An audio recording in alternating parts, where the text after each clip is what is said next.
ఈ వాక్యాన్ని వీక్షిస్తున్న సహోదరి సహోదరులందరికీ క్రీస్తు పేరట వందనములు.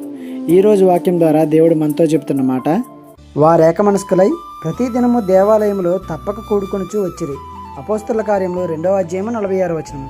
యేసే పునరుద్ధానాన్ని నమ్మిన ప్రతి ఒక్కరూ ఏకమనస్కులై ప్రతి దినము దేవాలయంలో తప్పక కూడుకుంటూ ఉండేవారంట. ప్రతిరోజు దేవాలయానికి వెళ్ళడం, అది కూడా ఎవరి మీద ఎలాంటి చెడు ఆలోచనలు లేకుండా అందరి మనసులోనూ దేవుణ్ణి ఉంచుకుని అందరూ కలుసుకునేవారు. వారి భక్తికి మన భక్తికి చాలా వ్యత్యాసం ఉంది.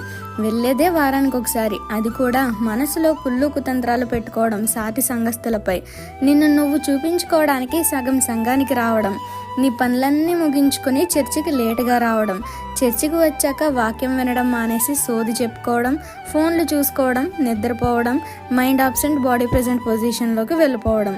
ఈ మాత్రం దానికి ఆదివారం చర్చికి రావడం ఎందుకు? మానేసి ఇంట్లోనే ఉండండి. మన భక్తి జీవితం ఎలా ఉంటుందో ఒకసారి పరిశీలించుకోండి.